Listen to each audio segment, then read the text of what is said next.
عن ابی الدرداء قال سمعت النبی صلی اللہ علیہ وسلم یقول ما من شیء یوضع فی المیزان اثقل من حسن الخلق وان صاحب حسن الخلق لیبلغ به درجۃ صاحب الصوم والصلاۃ۔ سبحان اللہ۔ ابو الدرداء رضی اللہ عنہ سے روایت ہے، وہ کہتے ہیں میں نے رسول اللہ صلی اللہ علیہ وسلم کو سنا کہ آپ نے فرمایا قیامت کے دن آدمی کی میزان اعمال میں سب سے زیادہ بھاری چیز اچھے اخلاق ہی ہوں گے، یعنی جو وہاں ترازو لگائی جائے گی اس میں سب سے زیادہ وزن کس چیز کو ملے گا؟ اچھے اخلاق کو۔ اور اچھے اخلاق کے حاملین ان سے اسی درجے کو پہنچ جائیں گے جو نماز روزے جیسی عبادات کے لیے خاص ہو جانے والوں کو ملنا ہے۔ یعنی انسان دو رویے دنیا میں مذہبی لحاظ سے اختیار کرتا ہے۔ اس نے خیال کیا کہ مجھے اپنے رب کی عبادت میں لگ جانا چاہیے، صبح نماز، شام نماز، نوافل کا اہتمام، تہجد کا اہتمام، اور دنیا میں کوئی شر بھی نہیں پھیلا رہا۔ یعنی یہ نہیں ہے کہ چوری کر کے آ گیا اور نماز پڑھ لی، یعنی ضروری تقاضے جو انسان کے ہیں ان کو پورا کرتا ہے اور بڑے گناہوں سے اجتناب کرتا ہے، لیکن زیادہ اشتغال کس میں ہے؟ نماز میں، روزے میں، نفل روزے بھی رکھے جا رہے ہیں۔ ایک وہ آدمی ہے، اور ایک دوسرا آدمی وہ ہے کہ جو ضروری تقاضے عبادات کے پورے کر لیتا ہے، یعنی ظاہر ہے کہ فرض نماز ہے وہ پڑھ لی، فرض روزے ہیں وہ رکھ لیے، حج ہے وہ کر لیا، لیکن اخلاق میں کمال کو پہنچا ہوا ہے۔ تو نبی صلی اللہ علیہ وسلم نے فرمایا کہ یہ دونوں راستے انسان کی طبیعت اور مزاج کے لحاظ سے اللہ نے کھول دیے ہیں، اور دونوں میں ایک ہی درجہ حاصل کیا جا سکتا ہے۔ تو اس کی میں نے شرح میں جو کچھ لکھا ہے وہ میں پڑھ رہا ہوں۔ اصل میں صاحب الصوم والصلاۃ کی تعبیر اختیار کی گئی ہے، یہ اسی مفہوم کے لیے ہے۔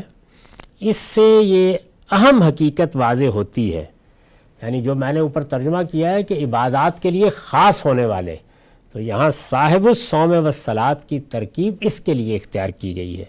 اس سے یہ اہم حقیقت واضح ہوتی ہے کہ بدخلقی سے احتراز اور فرائض کا اہتمام تو ہر شخص کو کرنا ہے، یعنی یہ نہیں ہے کہ بدخلقی کے لیے بھی کسی عابد زاہد کے لیے گنجائش ہے، اس کا اہتمام تو کرنا ہی ہے۔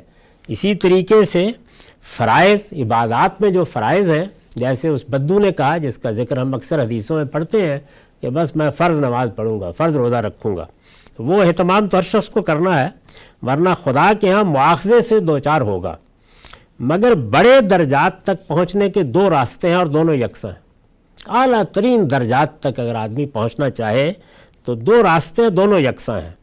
ایک یہ کہ آدمی عبادت گزار ہو اور زیادہ سے زیادہ نفل نمازیں پڑھے، نفل روزے رکھے، اور دوسرے یہ کہ عبادات میں خواہ فرائض پر اکتفا کرے لیکن ان کے ساتھ اپنے گھر والوں، دوست احباب، بلکہ پورے معاشرے کے لیے اعلیٰ اخلاق کا نمونہ بن کر رہے، اور ہر جگہ اور ہر موقع پر عدل، احسان، وفا، ایثار اور بنی نوع انسان کے ساتھ بے لوث محبت اور ہمدردی کو اپنا شعار بنائے۔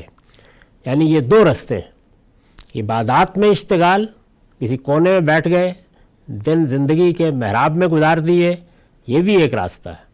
یہ نہیں کہ بدخلقی کی، لیکن بہرحال اپنا اصل زور اسی پر رکھا، تو ایک راستہ یہ، اور دوسرا یہ کہ فرائض پہ اکتفا کی اور اس کے ساتھ ہر معاملے میں اخلاق عالیہ کا نمونہ بن گئے۔ انسانی طبائع میں جس فرق و تفاوت کا مشاہدہ ہم اس طرح کے معاملات میں کرتے ہیں، یہ دونوں راستے اسی کے لحاظ سے رکھے گئے ہیں، اور اس بات پر دلالت کرتے ہیں کہ اسلام دین فطرت ہے، اس میں جنت کے اعلیٰ ترین درجات تک پہنچنے کا راستہ صرف عبادات میں اشتغال ہی نہیں، اخلاق عالیہ کا اہتمام بھی ہے، اور اپنے اپنے ذوق و رجحان کے لحاظ سے لوگ ان میں سے جو راستہ چاہیں اختیار کر سکتے ہیں۔ یعنی انسانی طبائع میں اللہ نے یہ فرق رکھا ہے کہ بعض لوگوں کے ہاں عبادات میں اور باطنی اعمال میں زیادہ اشتغال ہوتا ہے، اور بعض لوگوں کے ہاں دوسری صورت ہے۔ آپ عام مشاہدہ کریں، یہ دونوں صورتیں ہیں۔ حضور نے فرمایا اعلیٰ ترین درجے تک پہنچنے میں دونوں راستے کھلے ہوئے ہیں، جو راستہ بھی تمہاری طبیعت مزاج کے مطابق ہو اس کو اختیار کر لو۔ وآخر دعوانا الحمدللہ رب العالمین۔